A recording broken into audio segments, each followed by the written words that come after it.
जय हिंद दोस्तों। आज का हमारा टॉपिक रहने वाला है कि सरकार का गठन कैसे होती है, सरकार किस प्रकार से बनती है और किस स्थिति में जो गठबंधन की सरकार बनानी पड़ती है।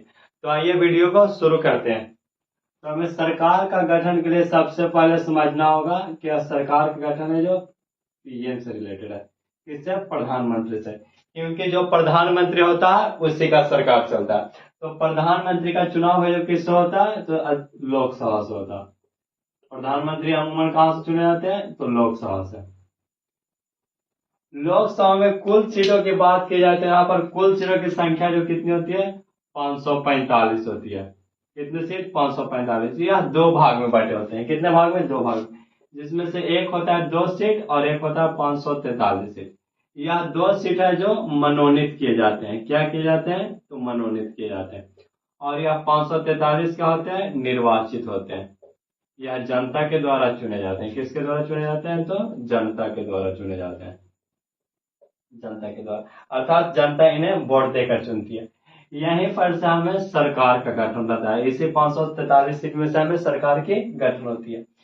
यह सरकार का गठन अर्थात सरकार बनाने के लिए हमें कम से कम 543 में से आधे से अधिक सीट चाहिए। कितनी चाहिए? तो आधे से अधिक सीट। अर्थात हमें सरकार बनाने के लिए कम से कम कितनी सीट चाहिए? तो कम से कम सीटें चाहिए तो 272 सीट।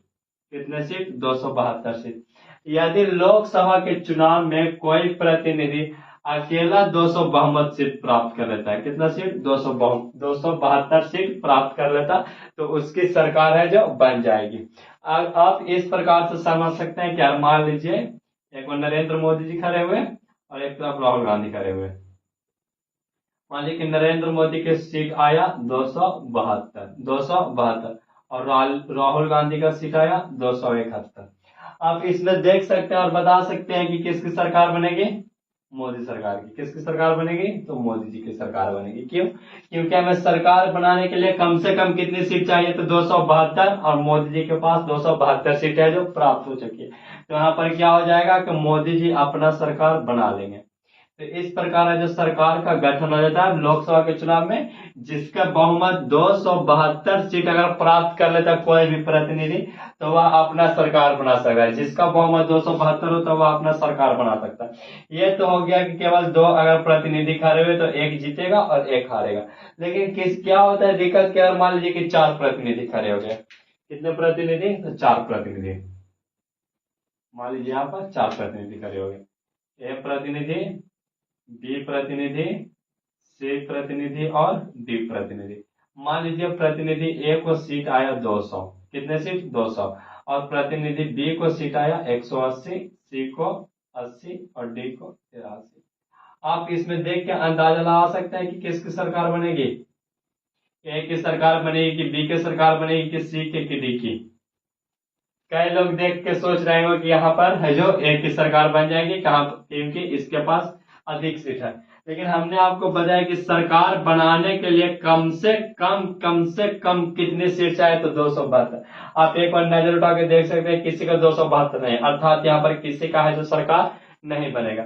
अब ऐसा में क्या करेगा कि सब अपना अपना सरकार बनाने के लिए कोशिश करेगा। मान लेते हैं कि ये कौन व्यक्ति? ए। अब ए बोलेगा सी और डी को। ए किसको बोलेगा? सी को और डी को। बोलेगा भाई हम तुमको मुंह मांगा रकम देंगे, तुम मेरे पास आ जाओ। सी बोलेगा तू हमको कितना मंत्री देगा? तुम हमारे सीट में से कितना को मंत्री बनाया? बोलेगा कि ज्यादा ना 4 बनाएंगे। ये बोलेगा डी रहने दो भाई, तुम हमको 3 ही मंत्री दो, हम बनाने के लिए तैयार है। तो इसमें क्या होगा कि या तो सी के साथ या तो डी के साथ, या तो सी के साथ या फिर डी के साथ एक क्या कर लेगा? दोस्ती कर लेगा। एक क्या कर लेगा? दोस्ती।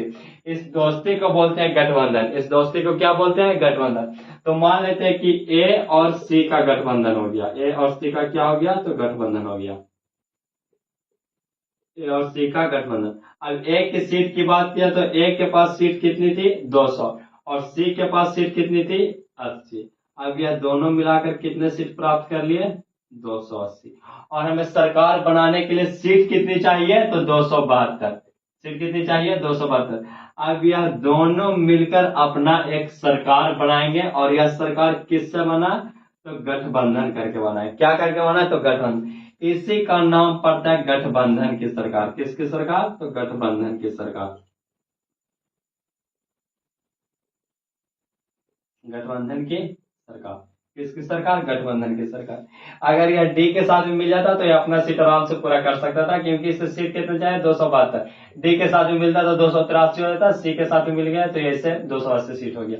मान लीजिए कि यह सी के साथ मिल गया और इसे सीट कितना हो गया? 280 सीट। अब यह 280 सीट प्राप्त करने के बाद क्या करेगा? यह 272 सीट से पार हो गया तो यह अपनी सरकार बना लेगा। इसमें क्या होता है गठबंधन की सरकार में कि यह इसको जो मेन प्रतिनिधि होता है जो अपने साथ मिलाया उसको इसको खोने का हमेशा डर रहता है। इसमें फायदा उठा लेता है दूसरा पार्टी जो इसमें आकर ज्वाइन हुआ। यह अपना मनचाहा काम करता है, खूब घपलेबाजी करता है, खूब पैसा चुराता है। बेचारा ज्यादा रोक टोक भी नहीं कर सकता है, रोक टोक करेगा, ले अपना पार्टी संभाल, हम चला लियो। आई जैसे ही जाएगा लोकसभा भंग हो जाएगा, बेचारा फिर से आया, फिर से मीट चुनाव होगा, फिर से दिक्कत होगा। तो इसमें है क्या कि गठबंधन की सरकार है जो सरकार के लिए भी दिक्कत है और प्रशासन के लिए भी दिक्कत है। गठबंधन सरकार की पकड़ जो प्रशासन पर ढीली हो जाती है, क्योंकि अपना दो को प्रतिनिधि, इसका ही बात मानना पड़ता है, इसका ही बात मानना पड़ता है। तो इसमें है क्या कि इसमें एक फायदा यह है कि इसमें है जो सरकार को एक बार चुनाव करवा लेती है और दो को मिलकर सरकार बना लेती है, इससे ठीक रहता है। अगर ऐसा ना हो तो पता चला कि बार बार इलेक्शन हो रहा है, बार बार इलेक्शन हो रहा है, जब तक 272 सीट किसको प्राप्त नहीं होगा बार बार इलेक्शन होते हैं, बार बार पैसा खर्चा होगा। इसलिए यहाँ पर क्या होता है ना कि गठबंधन की सरकार बनना जाता है।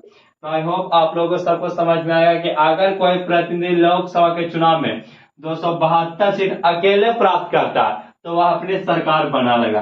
लेकिन अगर 272 सीट किसी को प्राप्त नहीं हो तो दूसरा से दोस्ती करेगा कि तू हमारा साथ आ जा, तू हमारा साथ आ जा। और जो ज्यादा जितना पैसा देगा उसके साथ जाके पार्टी मिल जाएगा, जो ज्यादा मंत्री बनाएगा उसके साथ जाके पार्टी मिल जाएगा। अब यहाँ पर अगर मान लीजिए कि ए और सी जैसे कि यहाँ पर मिल गया तो इसको सीट हो गया कितना? 280, और यह सरकार बना लेगी। इस सरकार को क्या कहेंगे? गठबंधन की सरकार। और जो अकेली सरकार बनाएगी उसकी ठीक रहता है। तो आप हो लोगों को अगर यह वीडियो अच्छी लगी, इससे अगर कोई भी जानकारी मिली हो तो वीडियो को लाइक करके चैनल को सब्सक्राइब कर दें। तब तक के लिए जय हिंद, जय भारत।